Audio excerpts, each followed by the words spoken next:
Orar ou rezar não é fazer uma lista de compras. Bom dia, pessoas queridas, para mais um momento das nossas manhãs produtivas em que eu trago pílulas de sabedoria para que você tenha um dia feliz, harmonioso e produtivo na presença de Deus. Aproveita para curtir esse vídeo, se inscrever neste canal e compartilhar, pois assim você vai estar ajudando a edificar a vida de outras pessoas. Meus queridos, a oração não pode ser confundida com uma lista de pedidos, uma lista de compras. Muitas vezes a gente só pede, como se Deus fosse o gênio da lâmpada ou se ele fosse um garçom que está aí só para nos servir e para atender os nossos pedidos. Nós pedimos muitas coisas, pedimos cura, um emprego novo, uma casa nova, ajuda para isso, ajuda para aquilo, pedimos provisão e esquecemos de louvar e de agradecer. Não se sinta mal se você ora assim, não se sinta culpado. Eu também era assim quando orava e rezava e sempre vou precisar me policiar para não fazer isso. Eu também, assim como você, estou em treinamento. Deus está nos treinando a cada dia para que a gente aprenda e aplique a palavra dele.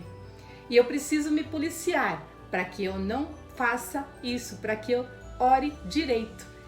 Eu também, muitas vezes, eu trago para vocês as minhas próprias vivências, os meus erros, os erros que eu cometo, e eu compartilho com vocês o aprendizado com vocês. Em primeiro lugar, nós precisamos ter a humildade de reconhecer que nós não sabemos rezar.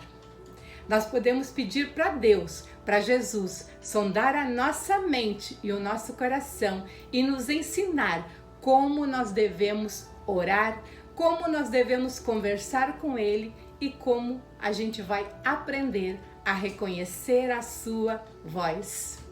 Em Salmo 139 encontramos: sonda-me, ó Deus, e conhece o meu coração. Prova-me e conhece as minhas inquietações. Na verdade, ao invés de começar a oração com uma lista de pedidos, nós devemos começar a oração com uma lista em branco. Isso mesmo, porque muitas coisas daquilo que nós vamos pedir não é a vontade de Deus para nós. Pode ser que ele tenha um plano mas muito melhor do que o nosso. Podemos começar então perguntando para Deus o que Ele quer fazer da nossa vida, o que Ele quer que façamos, qual é a sua vontade. Podemos pedir também, mas não só isso. Eu vou confessar uma coisa para vocês.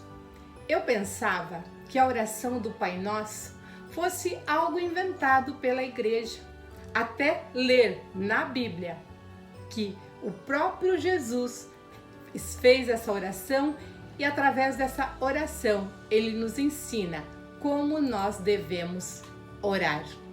Nessa oração tem todas as partes que devemos seguir quando oramos. Nós podemos encontrar esta oração do Pai Nosso, como a gente diz, em Mateus 6 e também em Lucas 8. Jesus diz assim: e quando vocês orarem, não sejam como os hipócritas. Eles gostam de ficar orando em pé nas sinagogas e nas esquinas, a fim de serem vistos pelos outros. Eu asseguro que eles já receberam sua plena recompensa.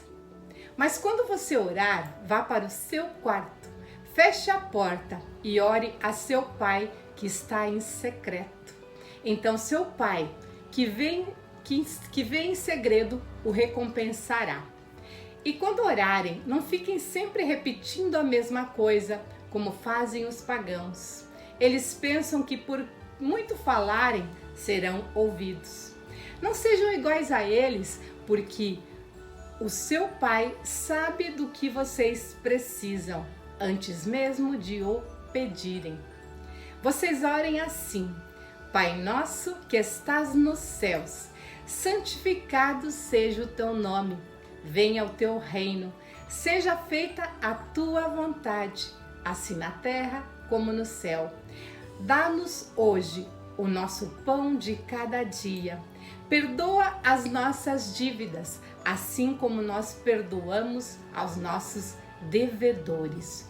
E não nos deixes cair em tentação, mas livra-nos do mal, porque teu é o reino, o poder e a glória para sempre. Amém. Foi assim que Jesus nos ensinou a orar, e muitas vezes a gente ora de uma maneira tão automática que a gente nem pensa naquilo que a gente está falando. A gente não coloca o coração na nossa oração. Aí não adianta. Na primeira parte dessa oração, a gente o honra. Depois a gente coloca em suas mãos a nossa vida. Depois a gente pede provisão.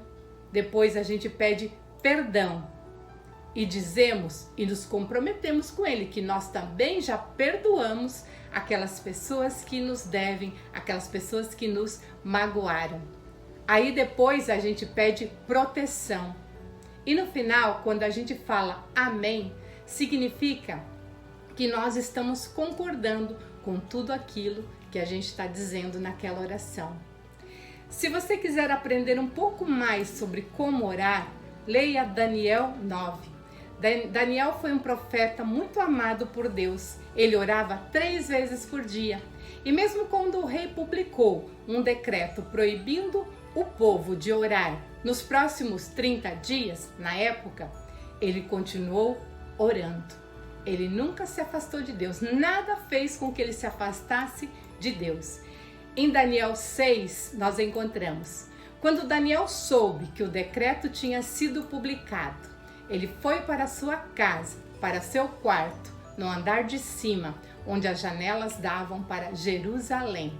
3 vezes por dia, ele se ajoelhava e orava, agradecendo ao seu Deus, como costumava fazer.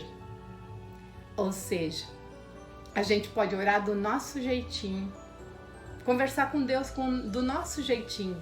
Ele vai nos entender, mas é importante que a gente não seja como um filho pidão, como uma pessoa reclamona que só pede, ou seja, que a nossa oração não se transforme numa lista de pedidos, mas sim que a gente saiba louvar a Deus, agradecer também.